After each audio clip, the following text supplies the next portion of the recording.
Hello everyone. Today coming out of Uganda and the DRC. Uganda unveils equipment for constructing roads in DRC. This is from the Observer. Uganda has unveiled equipment secured from different countries to construct and upgrade 3 roads in neighboring Democratic Republic of Congo, DRC.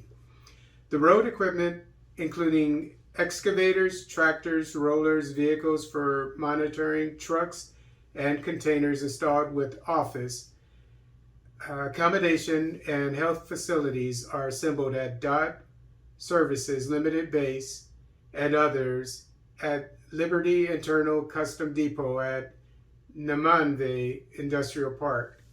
I looked up DOT Services Limited. It's a company owned by an Indian man. I guess he's a Ugandan citizen. In 2020, Uganda declared it was embarking on the project of constructing roads in DRC to improve security and economic interconnectivity following a trade standoff with Rwanda, one of the export destinations for grains and other produce. The roads targeted are Kasindi Beni, 80 kilometers, Kasindi Butembo axis, 54 kilometers, and Bunagana Ruchuru Goma Road, 89 kilometers. On May 27, 2021, the two governments signed an intergovernment agreement to enable the project.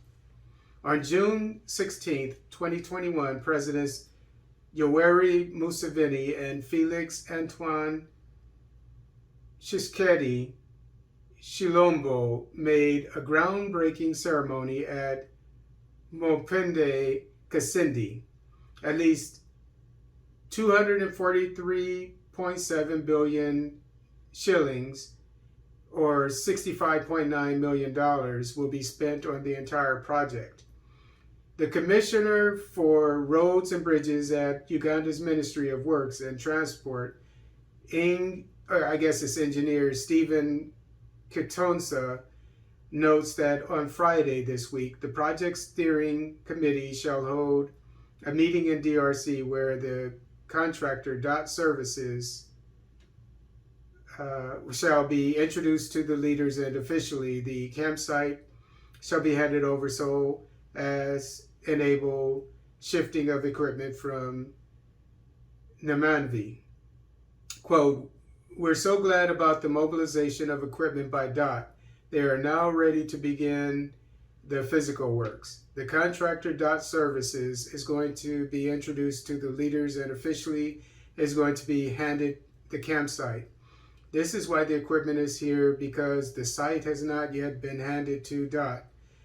So the meeting on Friday is going to pave the way for the commencement of the physical work," said Katansa. Jameson Alonia, DOT Services Contracts Manager, says some other equipment is still in transit, but so far they are good to start. He assures that working in DRC is an opportunity to create a good public image of what they are able to do.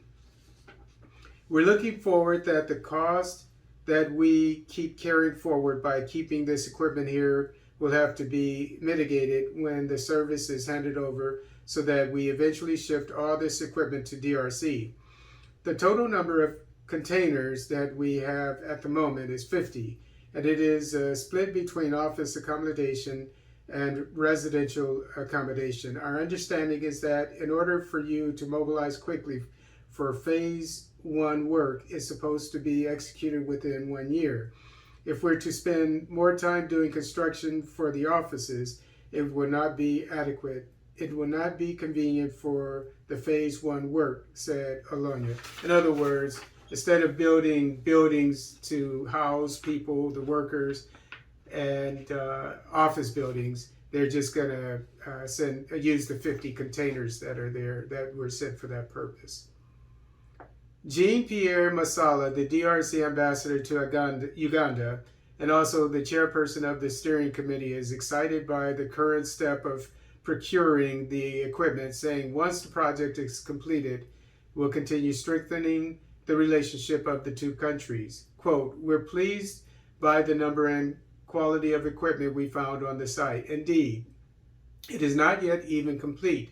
It is part of the commitment taken by the Republic of Congo to participate and be active in the achievement of these roads, which will, of course, promote security, economic, and also social links between the two countries, said Masala. I agree with that 100%.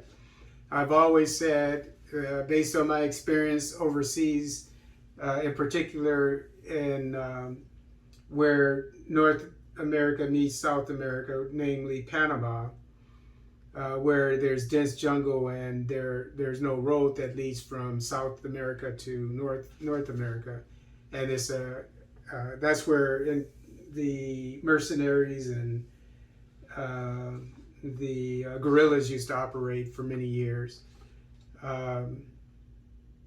Because if an area, especially in a densely in dense vegetation like in the jungle, if you don't have any roads, it's a recipe for terrorism, for insecurity. So I welcome wholeheartedly the Museveni administration making roads from Uganda to DRC. It looks like at least three different roads that go quite a few miles or kilometers.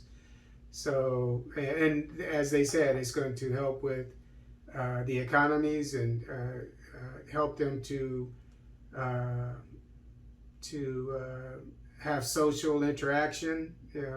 Because I assume that you have ethnic groups that live on both sides of the border, but not only that, the different ethnic groups want to learn about each other.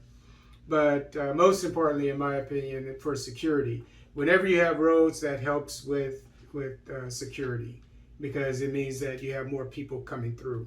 It's very important.